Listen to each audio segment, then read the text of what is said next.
Hello, everyone. Welcome to another episode of Eyes On. I'm Andy Milburn. I'm Jason Lyons.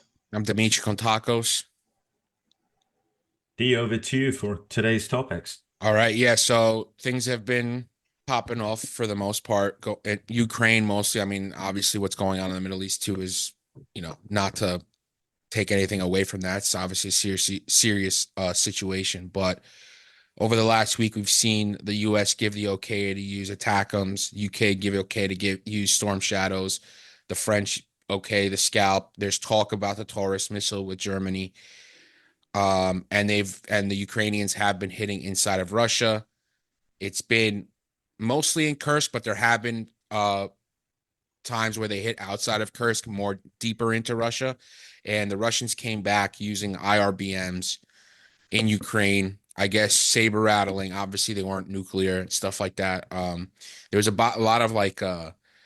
lot of confusion, I guess, like everyone was talking about ICBMs. They aren't or weren't, and what this means. Obviously, what does it mean for escalation? Is it a move to for negotiation? Obviously, like what happens now?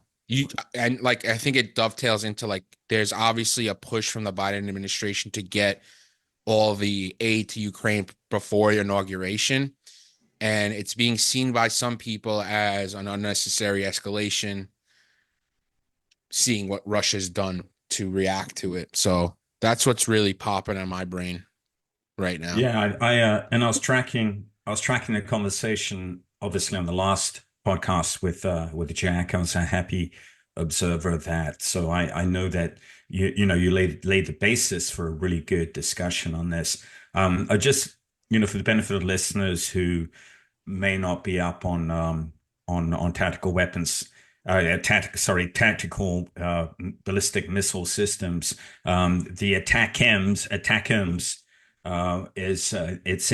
it's a tactical supersonic missile, and when we talk about range, there's basically two blocks that we're talking about, and the ATACMS block that is an issue is the one that ranges about 190 miles, which is 300 kilometers, and the Secretary of Defense, the current Secretary of Defense, about a month ago said, "Hey, there's no point providing them because there aren't any significant targets within that range of the Ukrainian positions," which is actually incorrect. There's some, by Ukrainian estimates, 200 such targets, but most of them are in Russia, and that's the issue. That if we tie, when we were tying the use of these systems to not being used in Russia, it kind of made no sense. Now, and I'm just laying the stage for why people are worried about escalation. So originally, coming out of the administration, when the decision was finally made, and as you know, I think this decision is, I think it's not, I think it's timely, but I think it's way overdue because we have drip fed capabilities to the Ukrainians and allow the Russians to adapt. And in any case, we said, the administration said that originally that these systems, when they could be used in Russia, they could only be used in the Kursk region. And the rationale for that was because the Russians had escalated there by bringing in 10,000 Koreans. However, what day, where are we now? Like the 24th. So 5 days ago, ATACMS were used to hit a giant logistics support center near a place called Karachev in Bryansk, which is a oblast adjacent to Ukraine. But Karachev is deep in Russia, and it's nowhere near Kursk. So it looks like if we may have said that, but we're already violating it. And then a day later, the Brits used 20 Storm Shadow missiles to hit targets within Russia. And the French have announced that they're going to use their Scalp missiles, which are essentially the same as Storm Shadow, but they've got to give it a different name so as not to, show that they are they're a protege of the US or the UK. And the French announced that they're going to use Scalp missiles, and then The big question now is whether the Germans are going to use Taurus, which is similar long-range missile, into Russia. Olaf Scholz, the chancellor, said about a month ago they wouldn't, but there seems to be a tremendous amount of public opinion.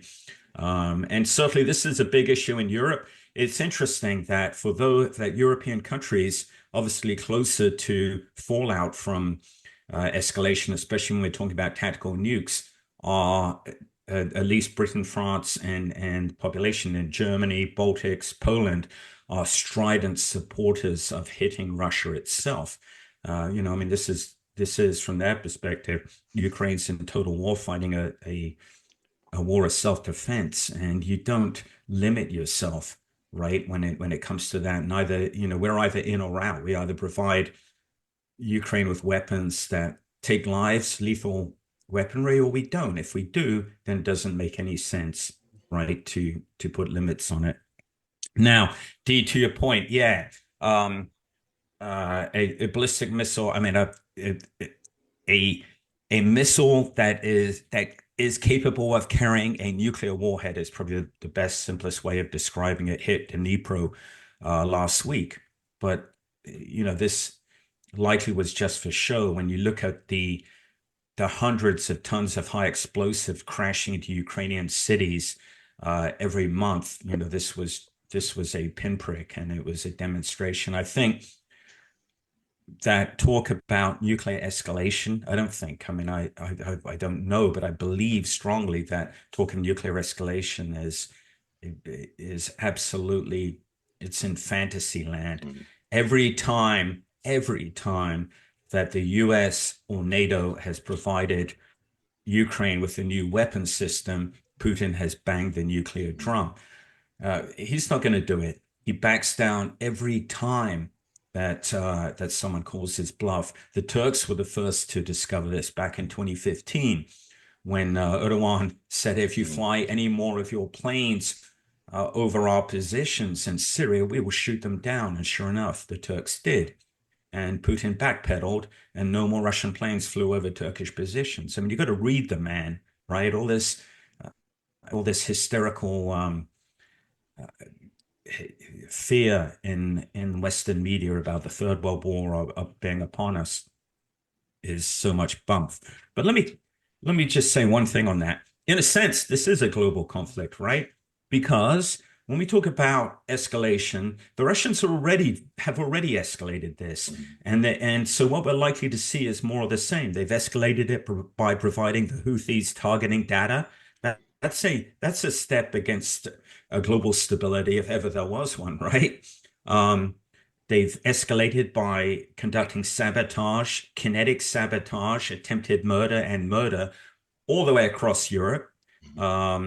They're likely to step up that, maybe, but it's whatever they do, they will have decided to do previously. Those are the things that we should be keeping our eye on. And I know you covered the cutting of the two fiber optic cables in the Baltic Sea last episode, and I'd like to point out the Chinese ship that did that left from a Russian port.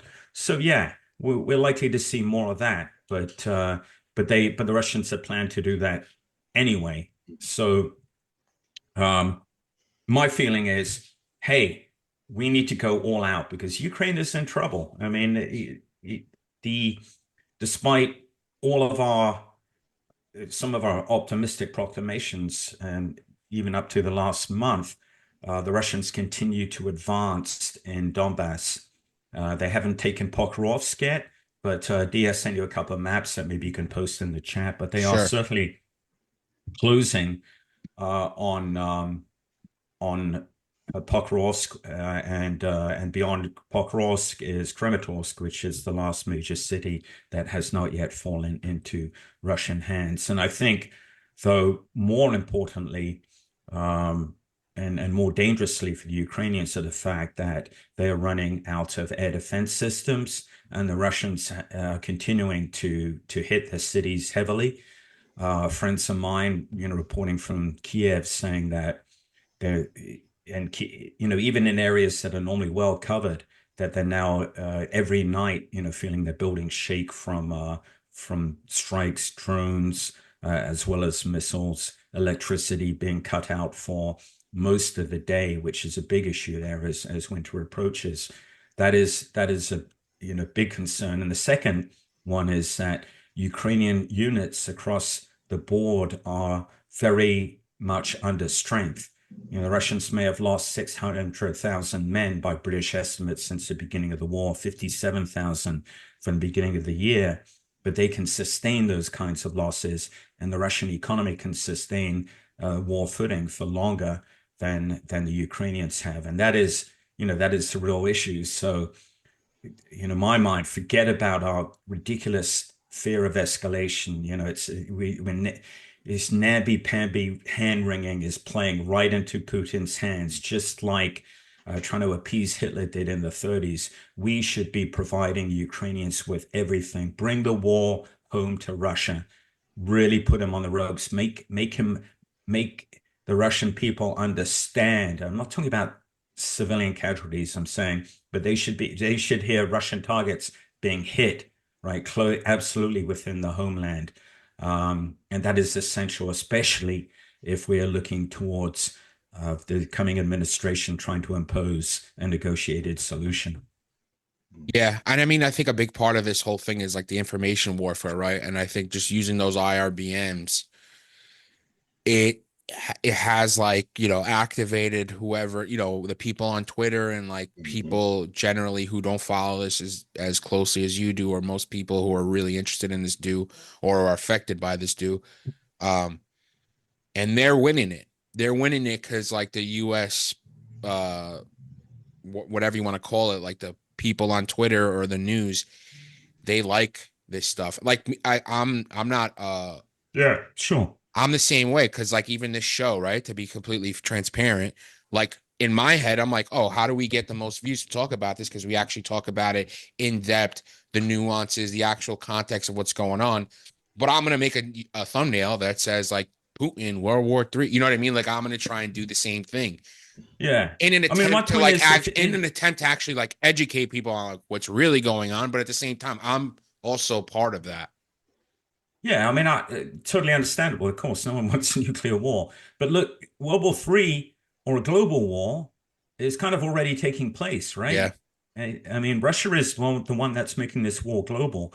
But because Putin knows that everyone's scared of the nuclear threat, and because Putin, memories of the Cold War and mutually assured destruction are still very much forefront in his mind, and the good Hmm. old days of the USSR. That is why he keeps talking about it. But he knows. I mean, he was part of the regime that understood mutually assured destruction, right? I mean, the USSR kept to the rules, as did we.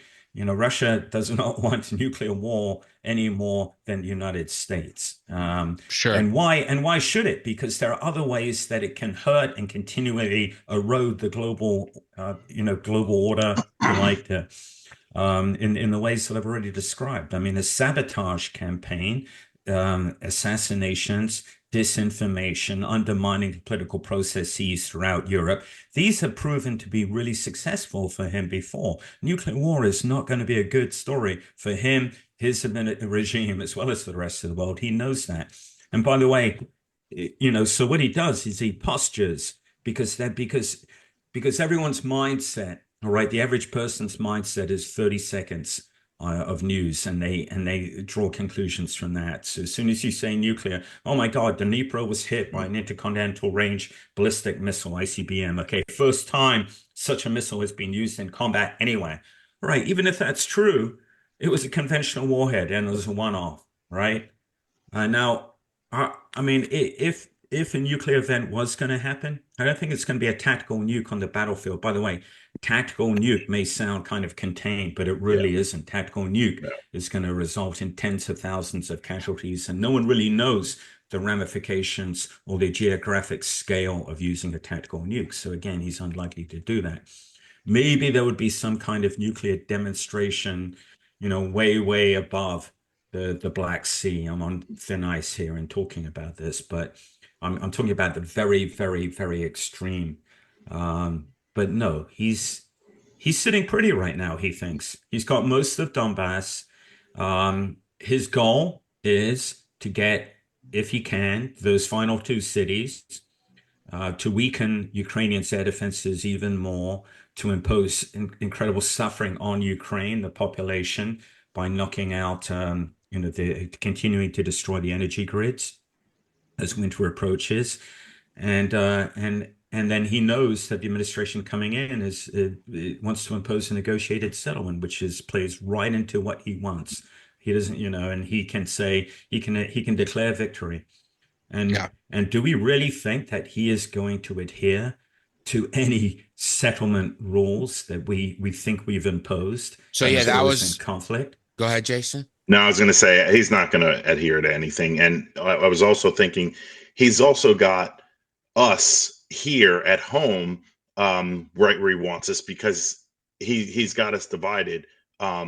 He's got these big name influencers, and I think we may talk about that at the end, who are, to use a term that the young kids use, simping for him, simping for Russia, making excuses for them, and basically pulling for them. And it keeps us divided. So it keeps us at bay, because like you just said, we're about to have a new administration coming who's already making overtures about, you will make peace, whatever that is, you will make peace, and basically taking Ukraine's voice out of it. Yeah, I mean, that's a great point. That the Russian, just the fact that we are seeing talk show hosts and other, mouth breathers like ourselves on media, wringing their hands and declaring that the current administration is escalating. And look, you guys have heard me be very critical of this administration about how he supported Ukraine, or rather failed to support Ukraine, and the drip feeding of weapon systems it's been embarrassing, absolutely embarrassing, the way we keep um, talking about our own fears of escalation with the most powerful nation on earth, supposedly, and yet we're running scared of Putin. Even worse, now he's playing with our minds, so we have a significant portion of our population who talk about him admiringly. I mean, if the media is to be believed. Mm. But yeah, I mean, I absolutely, if we've learned anything, he's not to be trusted. You can't. I know it's very easy to draw an analogy of Hitler, but again, I mean, think about when Hitler invaded the Sudetenland in 1938, and everyone's like, "Oh, he's going to be happy with that." Right. Okay, peace in our time, Neville Chamberlain said, holding up a scrap piece of paper that Hitler had signed. All right, 1938. Okay, 1 year before the war started in Europe. If we don't read our own history. Yep. Yeah, and I think going back to like whether Putin uses nukes or not, whether it's tactical or others, the one thing he wants more than Ukraine is regime security. He wants to stay right where he is, and if he uses a nuke of any kind, like that is seriously at risk. Yeah, I Well, agree. yeah. Um, We've got to, in the end, he's a pragmatist, and personal survival is first and foremost in his mind. so what would a peace deal kind of look like? And frankly, would the Ukrainians actually go for it? Well, and of course I've got no insider scoop, but just from I mean, no official insider scoop. So what I'm hearing is it would involve freezing the lines where they are now, with Russia having some 20% of Ukrainian territory. Um, Whether or not that includes those cities I mentioned in Donbass depends on what happens on the battlefield in the next few months. But freezing the lines there. Of course, the question is who patrols that, who monitors that, right? To ensure that that is happening. Because whenever you have a frozen conflict, you need usually an external force to come in to impose order and to report violations. I mean, obviously you have to. Okay, that's number one. Number two would be some moratorium on Ukraine's request to join NATO, and the moratorium that I'm hearing would be 2 decades, which is a huge amount of time, right? Number three, and I don't have an answer on this, would be would be controlling or limiting or announced limitations on the amount of arms that and amount and type of arms that the United States provides Ukraine. I would be horrified to see that clause included in this. I mean, again, we're the United States. I mean, the negotiation agreement is between Ukraine and Russia, and I think the best that we can do is to enforce that, to ensure that it holds, is say, okay, I don't agree with the moratorium on joining NATO, but if that is the case, then we should be arming Ukraine up during this frozen conflict and be very open about it, because that is the only incentive that Putin is going to pay attention to. Jay? No, I agree. I mean, across the board, that makes sense. I think the biggest thing would be the moratorium on them joining NATO. I actually saw just before we started taping a comment someone made on X about that this is Ukraine's fault. They started this for making overtures about joining NATO in the first place.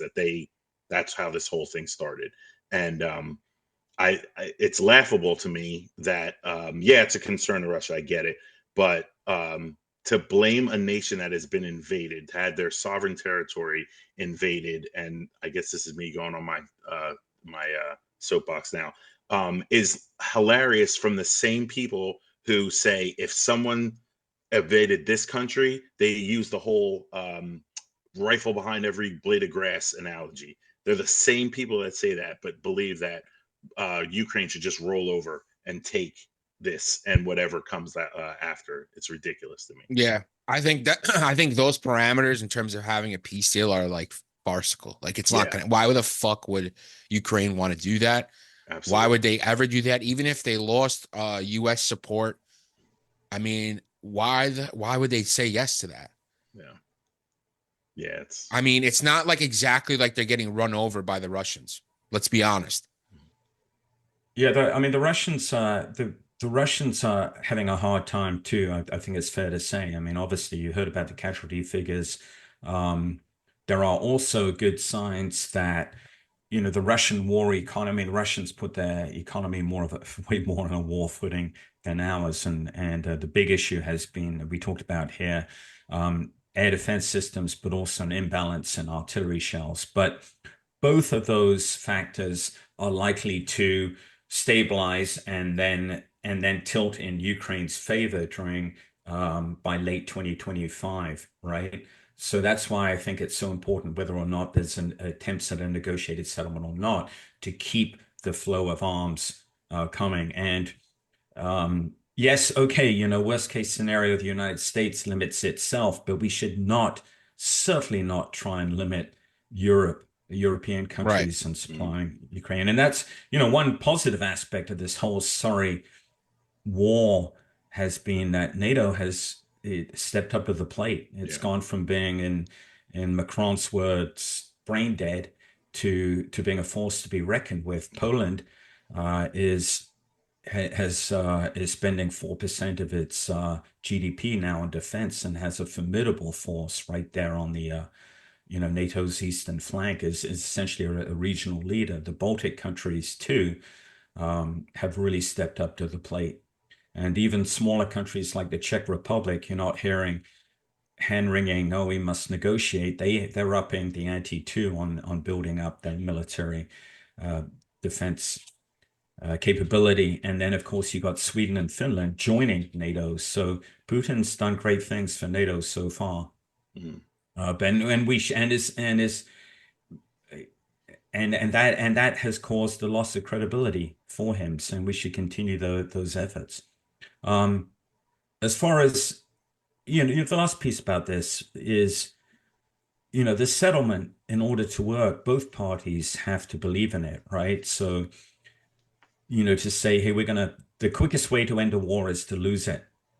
And yes, we could arrive at peace in one day, all right, by playing into Russia's hands. But we've got to take Ukrainian interests into consideration. That sounds so obvious, right? Right. And I think you'll find that if the polls, there was an Economist poll this week, and the majority of Ukrainians are not opposed to a settlement, right? Even if with Russian boots on Ukrainian soil. Now, and conceptually, right? Now, whether that includes the current position or not, hard to tell, and I can't speak to that. But yes, everyone wants to see the war end.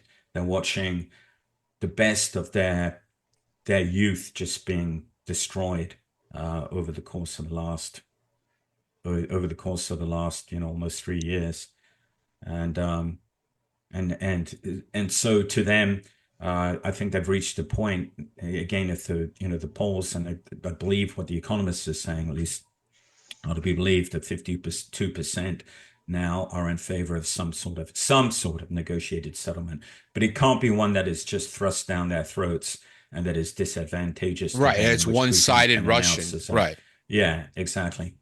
Um, yeah. So what does it look like? What does a world look like where there's a negotiation going on for peace, but let's say a year from now, Trump administration's in, no more aid coming to Ukraine from the US, and it's basically just Europe. What does the war look like a year from now when there is no magical peace deal where Ukraine loses on every single deal point and everything like that? Because there's no way they go for that. No, there isn't. I and Europe, a number of European countries, I think, regardless of what happens, will continue to supply Ukraine, and that is not negligible. The you've seen you're already seeing a shift in reliance more and more on European supplied weapon systems. In Estonia, the Ministry of Defense did a study that showed that by, I think it was late 2025, the Europeans could be manufacturing and supplying, could be filling that gap on 155 artillery shells to replace the United States. And if the current trend continues with Storm Shadow and Scalp and Taurus, it can continue to give Russia a really hard time. I mean, let's face it, the United States, and I think as Jack pointed out this last week, we've kind of dragged our feet on this stuff. And by the way, ATACMS is now an old system. It was developed in the 80s. So I get it. All this talk about, oh, we need to hoard this stuff in case the Chinese come across the Taiwanese Strait. Well, we're already shifting our eggs out of the ATACMS basket into other missile systems. So these are, not yet surplus, but they're not, again, they're an outdated weapon system. And so we should be providing as many as possible. We should also be providing, the AGM-158 cruise missiles and precision guided bombs. But if we don't, my point is that the European manufacturing, European military industrial complex, there is no such a thing. But I mean, if you view it that way, is stepping up to the plate to replace, and with the intention of replacing the United States. I don't think you're ever going to see, especially those frontline countries. I'm talking again the Baltics and Poland, and the UK. Although the UK is not frontline, the UK memories of the Second World War are very, very vivid. And when you go to the UK, you will see Ukrainian flags and evidence everywhere. It's like a flashback to them to the 1930s. And you're going to see those countries continue to support Ukraine, even though in the UK now it's a Labour government. By US perspective, a socialist government. There's been no opposition there to continuing to go all in to support Ukraine. You remember that they emptied, like during the offensive in 2023, the Brits. What they continue to do is train thousands of Ukrainian troops in the United Kingdom. Talk about fears of escalation, right? They don't care.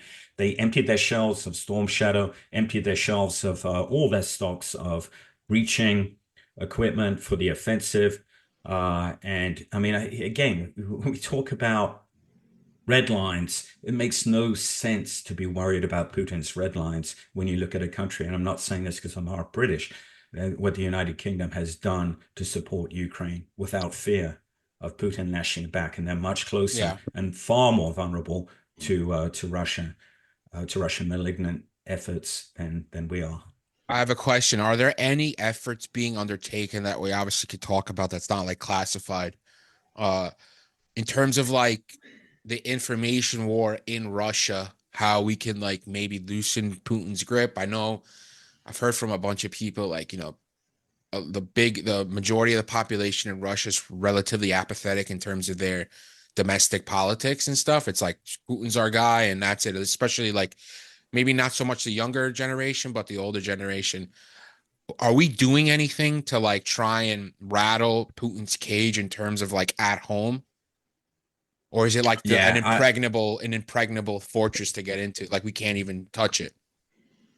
yeah, Dee, that's a great question, and this conversation that I'm about to talk about is dated now, but I remember when I was working in the Regular Warfare podcast as a host, we brought on the author, I forget his name, the book called Active Measures, which is about Russian disinformation, both history and current. And the book, one of the themes of the book is how kind of ineffective that we United States, we Western countries, and projecting our messaging within Russia and all this talk about what we need to do is tell the truth. Of course, there's absolute bullshit in this modern era. Hard to say where the Russian population lies. They are, yes, they appear to be moribund politically, but they're clinging on for survival. I mean, you got to even criticizing the war will get you a 15-year jail sentence in Russia. So it's very difficult for us to assess the level of opposition. But there are certainly indications that Putin's not popular. I mean, remember when Prigozhin launched his coup? Mm. And if some of you may have seen the videos when he walked into the Russian army headquarters in Belgrade, and yes, everyone was kind of scared of Prigozhin, but they could at that point have the Russian army could have crushed the few thousand Wagner dudes involved in the mutiny, but they didn't. And in that discussion, the generals are like, they're quite, they're almost agreeing with Prigozhin, and then he's allowed to march on Moscow unhindered. I mean, that was an early indication. Um, there's no doubt that I mean, there can be no doubt that there must be rumblings of discontent in the army. They have taken the brunt of this war. And this was in their own eyes an FSB war. They were led into it by false intelligence by the FSB, and the FSB is what's pushing. I mean, it's kind of governing not just Russian state, but there's a very clear feeling that FSB governs what is peering over the army's shoulder to look for any possible signs of mutiny. Um, I think that if I think certainly we can do way more. The Ukrainians are doing a fair amount. Obviously they have advantages in culture and language, and they are broadcasting by all means into Russia itself to include very effective program for reaching out to Russians with relatives fighting in Ukraine who have been captured or killed, have disappeared because they received no information. And the Ukrainians are tracking down what has happened to their loved ones and even offering to fly them to Ukraine to meet with their loved ones if they are prisoners of war.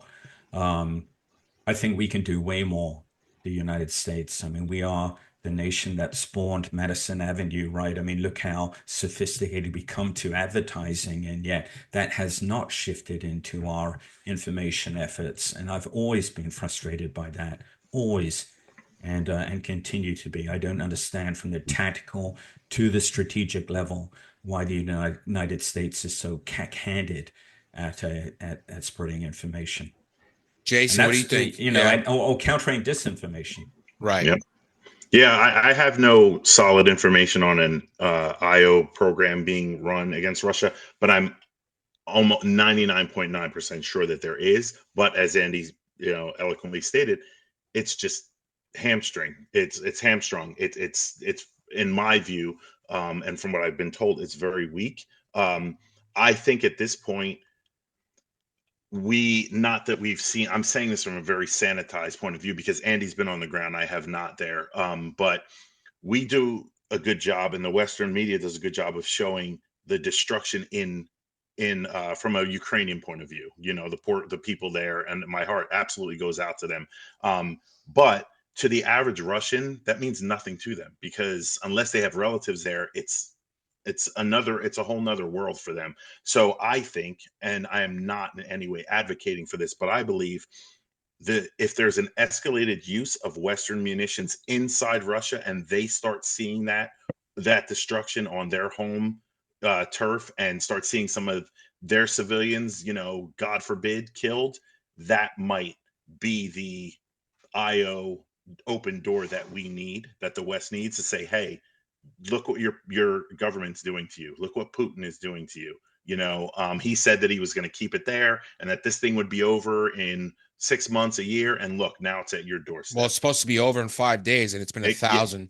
Exactly. And so I think it would take, I think at this point, a hit on a major city, major population center. Again, God forbid, you know, that it happens, but if it does happen, that might be something that might, I hate to say use the word help, but help the information warfare sector. Well, Andy, that one was interesting when you talked about with like captured Russian soldiers, like they hit up their family and stuff and like offer them to come to Ukraine. Like I had never heard that before, right? And I saw a video of that. I'm relatively interested in this topic. Like something like that is something that it's fascinating. Whether it's, I mean, whoever, right? Any government like US, Ukrainian, Western European should be using it somehow to get into Russia, to get into like in front of Russian eyeballs, to understand what the fuck's going on a little bit better. There's a really good YouTuber called 1420 that he's a Russian kid, blonde Russian kid, bleach blonde Russian kid. He's like a little punk kid. He walks around St. Petersburg, Moscow, rural areas in Russia, man on the street style, asking people what they think about the war. And if you watch it, it's really interesting because it's a lot of people are just like, I don't know. So there's some people who are like hawks and Putin is the best and I love him, you know, and we're going to take Nazis out of Ukraine and whatever. And then there's some people who have the balls to be like, yeah, this shouldn't be going on. This is ridiculous. Yeah, and his kid's out there in Russia doing it, right? I don't know if he's really platformed in Russia, but he is on YouTube. The YouTube channel is 1420 if you want to check it out. It's pretty wild and ballsy. Yeah, and that's you know, I mean, reinforcing that, and you know, this is all very unsophisticated stuff. I mean, we should be taking a page from you know, the Chinese are actually ahead of the Russians in many ways, certainly when it comes to infiltration of communication systems. There's a program they call Flax Typhoon that was uncovered by the FBI recently. And, you know, the Chinese have compromised something like 250,000 routers, cameras, other devices, not just in the US and Taiwan, Vietnam, and Germany. They're collecting, you know, government, corporate, military data. I mean, these are espionage methods. I mean, but it's technology designed for espionage, but also at the same time can be used for disinformation.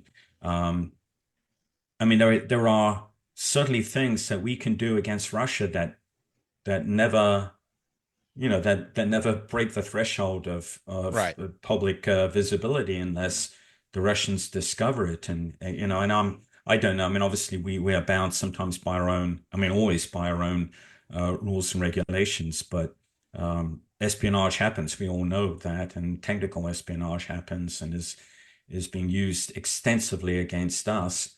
And I would love to know that we are doing the same against our enemies. And the fact that not just once but twice, a Chinese ship from Russian port can tear up essential fiber optic cables, you know, severing ties between, was it Germany and the Baltic states and Finland, that would be used in any sort of military campaign. The fact that they can do that and just without any repercussions, anytime they want, really disturbs me. Yeah. You know, and I don't mean, oh, we impose sanctions. I mean, if they do that, then we do something similar to them, right? You know, look at all the crap happening in the South China Sea. There should be an organization that looks like Greenpeace, right? You remember Greenpeace? Mm-hmm. But it's full of it's US funded and it's US backed, right? Doing all kinds of shit in those Chinese areas of influence, or the areas that the Chinese are trying to impose influence. I mean, filming what is going on, publicizing it, bringing just continuous bad publicity to the Chinese. I would imagine that is perfectly legal, right? And in that Greenpeace, you have dudes who are former self-operators who are doing other things too. And I mean, maybe it is happening.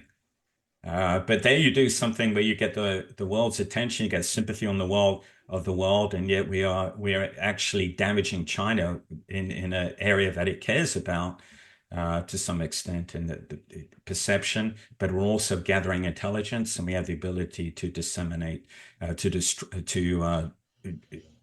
dare I say it, sabotage Chinese efforts there. Yeah. Do you guys want to get into this Rogan clip? I mean, we're talking about information war and stuff like that, and it seems like the Russians are really doing a fucking good job, as you know, seeping their way into like one of the biggest podcasters in the country, not one of the biggest podcaster in the country. And that clip is going viral where he's talking to allegedly, at least my opinion, drugged out music producer Scott Storch, which is the funniest part about it. If you ask me, he's not talking to some like former State Department official or some geopolitical expert or somebody who actually knows what's going on. He's talking to like a drugged out music producer. And he goes off on what's going on in Ukraine and Russia and how we're in the wrong, especially now because we're like trying to really push all the aid there before inauguration and stuff like that. And we gave the okay for the ATACMS and the longer range ballistic stuff. I just want to get your thoughts on it. What I don't feel safer is right now they're launching missiles into Russia. Yeah. How are you allowed to do that when you're on the way out? Like, the people don't want you to be there anymore. This should be like some sort of a pause for like significant actions that could potentially start World War III. Maybe that would be a good thing that we would like to avoid from a dying former president. Mm-hmm. It's the whole thing is nuts. I mean, look, I don't know shit about politics. Zelensky says Putin is terrified. Fuck you, man. Fuck you people. You fucking people are about to start World War III. Yeah, it's crazy. Russia fired a missile today. I feel like they fired an intercontinental ballistic missile for the first time ever. It's the first time one of those has ever been used. That's insanity. It's fucking insanity, because those intercontinental ballistic missiles can have nukes on them. This one didn't, but if it does, the whole world changes. And it changes because of the military-industrial complex, and it changes because of the money that's going to Ukraine, and it changes because the outgoing president or whoever the fuck is actually running the country has decided to do something fucking insane. Yeah, fucking insane. And we're all sitting there watching it, and people are cheering it on. CNN was saying, like, finally. See what their headline was about Zelensky about Biden giving Zelensky the ability to use long-range missiles. U.S. made long range. It's not like nobody knows where they came from. It's not like nobody knows we've been funding this. It's a proxy war. The whole thing is fucking insane. It's insane. Come to the negotiation table. Sit down. Work this out. Stop killing everybody. U.S. allows Ukraine to use long-range missiles. So what did they say? Someone had said that, like, CNN was saying that it was a good thing, which I think is how? How is the left gone so far crazy that they think it's a good thing to launch missiles? That's what's scary about life, is like you don't want to pay attention to that shit. You just want to live your life. You want to just be carefree and have fun and do the thing that you're passionate about. And meanwhile, the world is burning. And you just can't do hoping anything it doesn't about it. get It's like to you. at that high level, it's like there's nothing. Well, we can. We voted Trump in, and Yeah, his idea is to stop all this shit, and hopefully he can do that. Yeah. But, man, fuck. I We got 60 more days until Trump gets in, or whatever it is. How many days is it, Jamie? But who knows? Maybe once he gets in, they'll ramp it up. Who knows? Maybe they'll sabotage his administration. That's what's even more scary. People don't want him in power. And the people that are in power don't want to leave power, and they'll try every way they can to keep it. 60 days from today. All right. on the news. 60 days. Keep your fingers crossed. And Yeah, just hope Putin understands what's going on as well, and Zelensky doesn't do anything stupid. But saying that Putin's terrified, God damn it, It's like you're trying to like tug the tail of a fucking sleeping dragon. Dragons. Yeah. Also, Zelensky, can I get a drug test? For me, the biggest thing is, like you just said, I mean, people are going to talk. People have opinions. So whether it was a State Department official or a former president, whatever it is, people are going to have their opinion. That's fine. People can talk about it. But the fact that Joe Rogan, and I'm not just picking on him, I'm talking about these influencers, period. The fact that they know that they have this much influence and they're so willfully one-sided on things, and that could be any side, whether it's right, left, whatever it is just astounding to me that people will still defend that. They will, if you watch that whole video, not once does he say that the fact that these Western munitions are being used in Russia is coming as a result of Russia's invasion of Ukraine. If it hadn't happened, Right. they wouldn't be being used. But he never once says that. And it blows my mind. I mean, I think I don't think we can ever solve the problem of, and I won't just blame it on the American public. It's probably public's worth worldwide, but I think we in the United States tend to be more susceptible to these isolationist arguments because, the average person tends just to care about the economy, how it affects him or her, money in his or her pocket. And so the only time he or she worries about international events is if there is a threat to their personal livelihood or their life. So it's very easy for someone to take someone from that point of ignorance and just inject fear. I mean, it's what advertising relies on, right? You name it, from herpes to I don't know, car accidents. I mean, commercials always start with the injecting fear and then say, hey, this is, what can be done. And when you have a very polarized, a public that is very polarized politically anyway, it's easy to pile in on any administration. Say this current administration, say, look what's happening.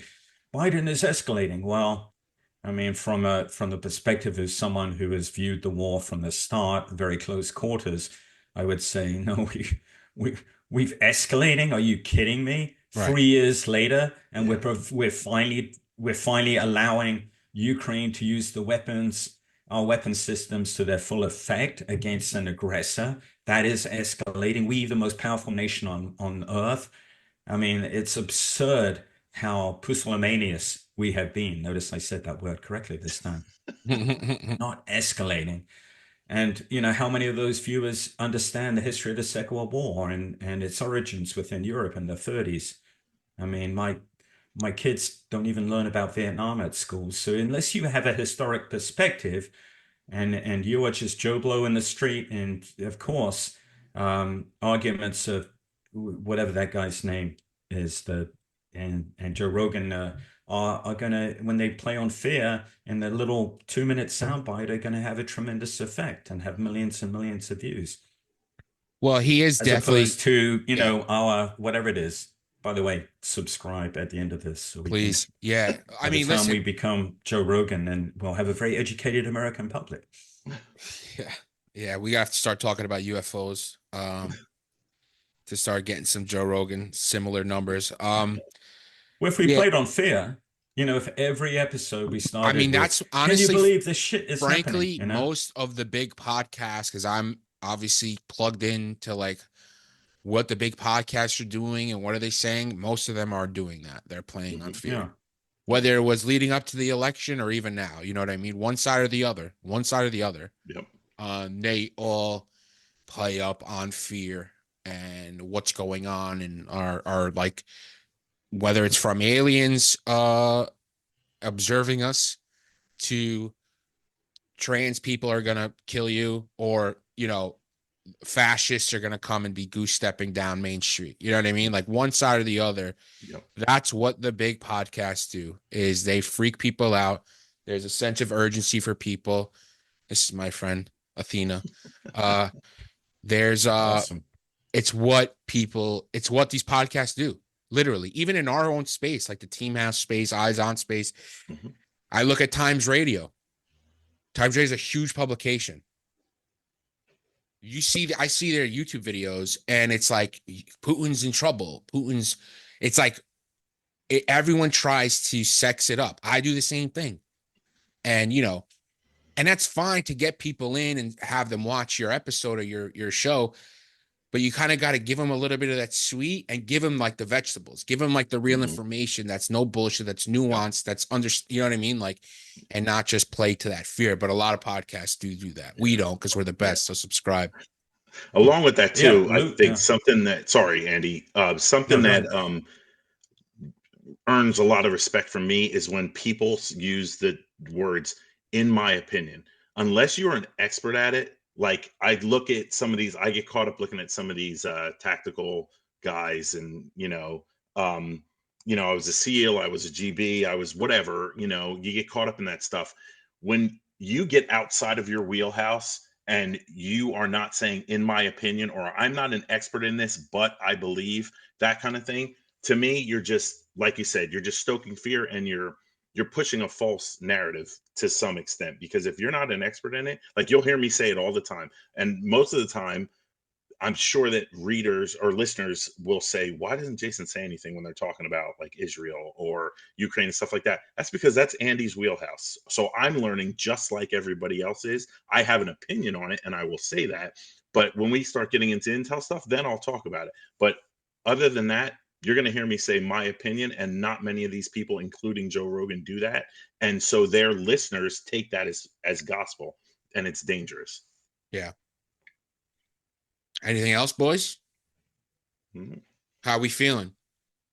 I feel Good. great. Great. We're on Blue Sky now. We are. Check it out. Yes. All the links will be in the description. Don't forget to subscribe to the new channel. Andy Milburn has a book. It's called When the Tempest Gathers. It's right over his right shoulder. It's a great book. I've actually read it. One of the 3 books I've read in my life. Yes. The link is in the description. Jason's on Blue Sky too. We're all on Blue Sky. The links will be in the description below. The best way to support the show is patreon.com/the team house. We have a lot of fun, cool stuff coming up with the Patreon in the new year. You'll be getting little gifts and stuff like that. So get excited. I'm excited. Thanks, guys. This was good. Yeah. Thanks, everybody. Bye, everyone.